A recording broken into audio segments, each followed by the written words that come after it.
Well, good afternoon, ladies and gentlemen, and welcome to this edition of Stand Beyond and Through with Monty. Well, it has finally arisen from the deep.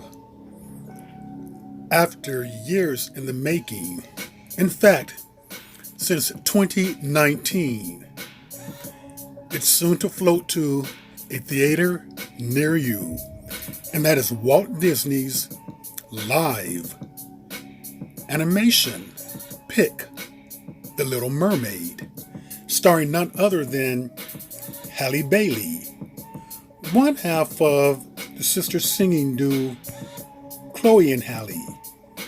Now, if you can remember, this movie had some controversy in the beginning, and that controversy had to do with the race of Halle being black.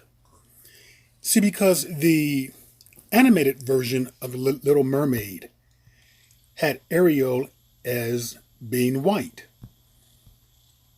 Now, many fans felt that it was not appropriate to change the complexion or to change the color. They didn't see a need or a reason. So they let Disney know that we did not like the decision in which you had made.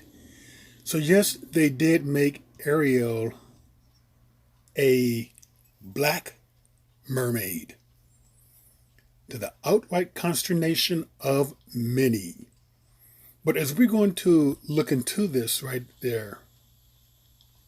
there's something that I found to be very strange. So let me just take you back in the beginning when I first heard it. See, I'm not really big on taking white characters and making them black. I don't really see a need to do that. I think that we as black people are very creative. I'm just a believer in creating new characters. So I'm never really a fan of this. But when this news hit, I felt very strange. I felt that something was not quite right. Unlike other blacks who may have celebrated, oh yeah, we got a black mermaid, the time has come. I did none of that. And I absolutely have no intentions on going to see the movie. See, something about it just rubbed me the wrong way. And I do believe that I got a revelation as to why. See, but before I go on into my theory, many people seem to believe that, this is America, that we're moving ahead with racial progress, that somehow the elites want us to be this kumbaya racial coalition. We're holding hands and we're moving into the future united together. And that is the farthest thing from the truth.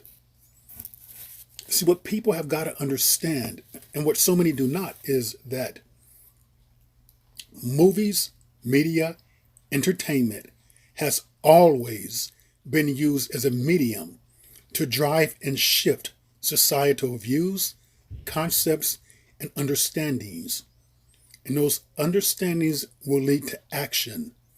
Nothing has ever been done for the betterment or the upliftment of black people. Black people are being manipulated and used to further an agenda by the dominant power structure, but they are completely unaware of this.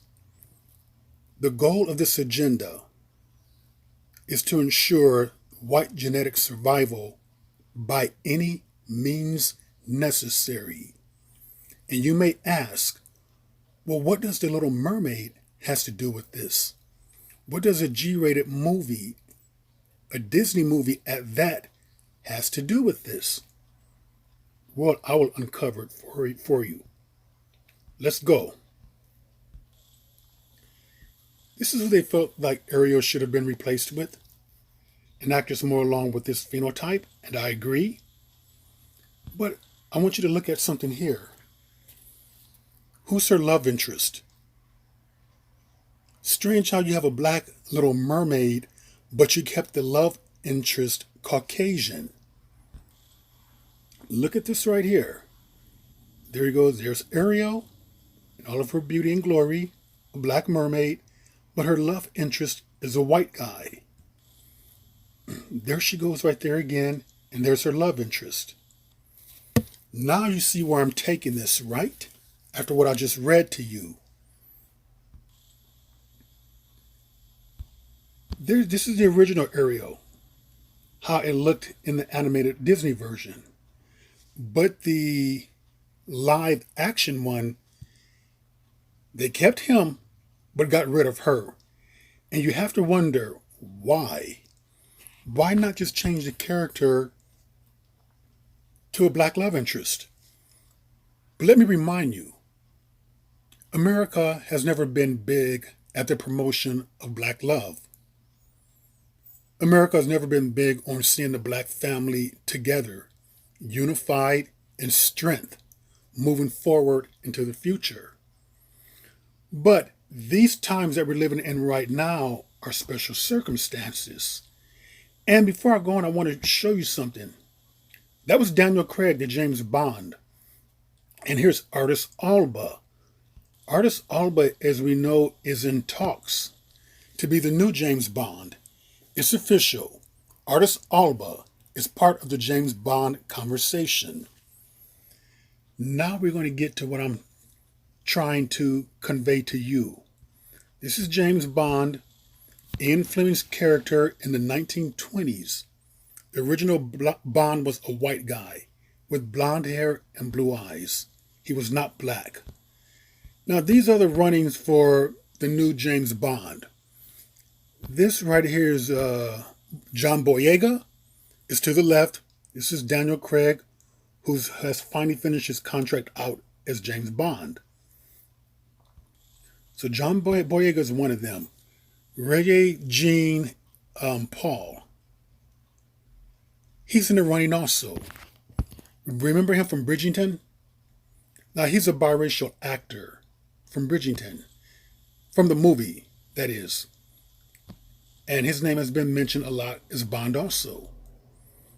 I'm thinking they're maybe more inclined to go with him as opposed to someone like Artis, only because he's younger, about 20 years younger, I believe. And Artis is in his 50s, and you need about 3 or 4 movies to play Bond before they cycle over with a new actor.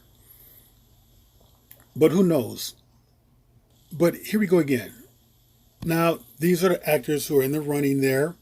They still have a couple of white guys in the mix. But for the first time in history, they are seriously talking about and considering a black James Bond. Now, I just showed you a picture of Ariel, the Little Mermaid, whose love interest is going to be a white guy. Can't you see that even if they were to choose a black James Bond or a white James Bond, that his love interest is probably, most likely, going to be a white female? Even if he were to have a couple of females there, he can have maybe, let's say, a black female, a biracial black female, and a white female. But the one white female is going to be enough to get their goal and their agenda across. And here's what I'm talking about. White surprisingly chill about becoming a minority. So yes, it is. And there you have it. This is all about pushing and promoting the interracial agenda. Movies, as I've told you, the medium of entertainment has always been used to shift societal norms, to guide society, to get views and points across.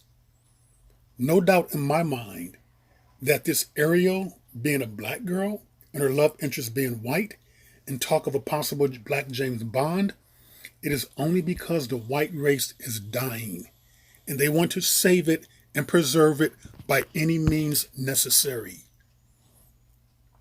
And they're trying to go about it as the sleekest, most sneakiest possible way. First of all, bringing it into a Disney movie. But they want to get kids young. They want the idea of that you're accepting whites, whites are accepting you. Because what they know about this whole thing is that they know what the outcome is going to be. The U.S. will become a majority white in 1945 census projects. See, I've heard two dates. I've heard as early as 2030, and I'm hearing 1945. Let's just go with 1945 for right now. So 1945 is what, 22 years away? That's very short. It's like right around the corner still. But whether it's 1930 or 1945, the fact of the matter is that we know it's coming sooner or later, most likely within our lifetimes. Census data show a widening diversity. A number of white people falls for the first time. Well, they've been falling. Here in America, the United States, I can speak to this. About 30 years ago, there was like 90% of the population. Then it went down to 80. We do our census every 10 years. And then it went down to 70. But right now, they're at like 63% of the U.S. population. You see, they're dwindling down very fast. And this is the reason why they invented things such as frozen embryos, sperm donors, test tube babies, in vitro fertilization. Because Caucasians, since time immemorial, had a very difficult time breeding, a very difficult time reproducing. This was to basically boost up their numbers. That's all that was about. If you look at Africa, Africa is birthing 350,000 babies a week. The most successful birth rate anywhere, most successful birth rate ever in the history. Europe is not birthing faster than what they're dying out faster than what they're birthing. They're declining. It's a deficit there. Watch this. U.S. White majority will soon disappear forever. Yes, that's very true. Not only in the U.S., but in Europe also. Because it is projected that by 2050, Europe will no longer be a white-dominated continent or place. And people, that is just right around the corner. And I speak about this here is because this whole thing, a lot of people don't see it. They don't really understand it. But I want to bring something visually to you. This is Evan Ross, son of Diana Ross, and his wife, Ashley Simpson. We know they've been married for at least 6 years now. But look at their children. Actually, this is Ashley's child, I believe, the Bronx, the older guy right there to the left. That's her child from her first husband, Pete Whites, who was also biracial. But the little girl right there is Evan's baby. But look at what a biracial man and a white woman produces. White children. They know that the vast majority of biracial people will reproduce with white people, therefore increasing or trying to increase the number of white people. Here we have Derek Jeter and his wife, Hannah Jeter. Now, I want you to look at their offspring. He's biracial and she's white. This is one of their daughters right there. A biracial black man with a white woman pretty much creates a white baby. Here are their two daughters right there. Mother's white, dad is biracial. Pretty much children are white. I'm going to say they are white.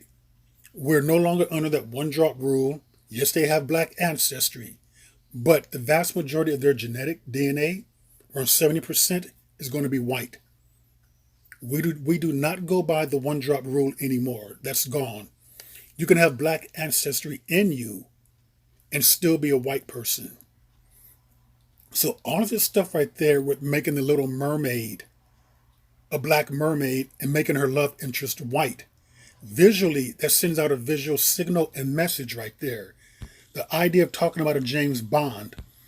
If there is a black James Bond, he will definitely have a white love interest. That's sending out a signal and a message right there. You accept us, we'll accept you. And many a times what they do in these movies or these storylines, is that they will make it this happily living ever after scenario. So even if they were to give James Bond a couple of mistresses, let's say one of them is black, one of them white, is white. I can bet you that the toxic storyline is going to be with the black mistress. The happily ever after line is going to be with the white girlfriend. This is pretty much how they do it. And we've seen that play out in different movies. Toxic relationship with black on black, black on white, it's made to look like some fairy tale. And we've seen this whole interracial agenda being pushed all over YouTube, where they make it seem like it's this happily kumbaya thing, living happily ever after. Here's Halle Berry and her two children, hardly black, majority white. As I said before, I believe what Gabriel Aubrey said, her racist boyfriend, that Nala is not black. She isn't black. If Halle Berry's half black and he's white, she's a majority white. She's in a white category. So therefore, that is what this whole thing is about. This whole thing is about sneaking in this interracial agenda. They will do that through movies. They would do it on YouTube, social media, advertisement, print. They will go through any means necessary to promote their agenda. It is not about this love on lovers thing, or love is so wonderful, love is just so great, that people may think. This is the reason why I've always felt uncomfortable about interracial unions today. I've always felt that there was something else behind them that was kind of sinister. That it was not like the unions that were around like 30 years ago. And those unions back then had a tendency to last a long time. These unions today, particularly with black men and white women, are pretty much fly-by-night stories. Have the highest divorce rate that there is. So keep your eyes open. Be aware, be on the lookout. All that glitter isn't gold. It may be a Disney movie, but they will use Disney and any other medium, whether it's catered to children or adults, to push their agenda. And with that, ladies and gentlemen, that is another edition of Seeing Beyond and Through with Monty, and I will see you all beyond and through.